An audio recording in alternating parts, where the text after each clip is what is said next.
ഈ വീട്ടിൽ എൻ്റെ ഫേവറേറ്റ് ആയിട്ടുള്ള ഒരു സ്പേസ് എന്ന് വെച്ചാൽ ഞങ്ങളുടെ living room come dining room ആണ്.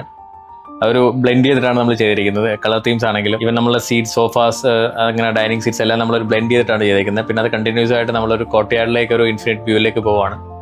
കംപ്ലീറ്റ് എയർ ഫ്ലോയും നല്ലൊരു ലൈറ്റിങ്ങും ഒക്കെ ഉള്ള ഒരു ഏരിയയാണ്. അതാണ് എൻ്റെ ഏറ്റവും ഫേവറേറ്റ് ആയിട്ടുള്ള സ്പേസ്.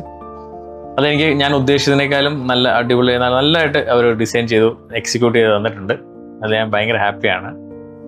എൻ്റെ ഫേവറേറ്റ് സ്പേസ് എന്ന് പറയുന്നത് നമ്മുടെ ബെഡ്റൂം തന്നെയാണ്. അപ്പം നമ്മൾ ഓൾറെഡി നമുക്ക് പ്ലാൻ ഉണ്ടായിരുന്നു, അവിടെ ഗ്ലാസസ് വേണം, പിന്നെ ബാൽക്കണി, ഒരു പ്രൈവറ്റ് ബാൽക്കണി വേണം. അപ്പം അതൊക്കെ എല്ലാം ഉണ്ട്. പിന്നെ മെയിനായിട്ട് വേണ്ടത് നമ്മുടെ വാർഡ്രോബ് എന്തായാലും എനിക്ക് ഒരു നല്ല ഗ്ലാസ് വാർഡ്രോബ് വേണമെന്നുണ്ടായിരുന്നു, ഒരു ബ്ലാക്ക് ഗ്ലാസ് വാർഡ്രോബ് വേണമെന്നുണ്ടായിരുന്നു. അപ്പം അതുപോലെ തന്നെ നമ്മുടെ കൂടാരം ടീം നമുക്ക് ചെയ്തു തന്നിട്ടുണ്ട്. പിന്നെ കിച്ചൻ്റെ കാര്യം പറയാൻ, കിച്ചൺ വന്നവർക്ക് എല്ലാവർക്കും ഇഷ്ടപ്പെട്ടു. പിന്നെ എനിക്ക് ഒരുപാട് ഇഷ്ടപ്പെട്ടു. കാരണം എൻ്റെ മനസ്സിലുള്ള സങ്കല്പത്തിലെ ഒരു കിച്ചണായിരുന്നു. പിന്നെ നമുക്ക് ഒരുപാട് സന്തോഷമുണ്ട്.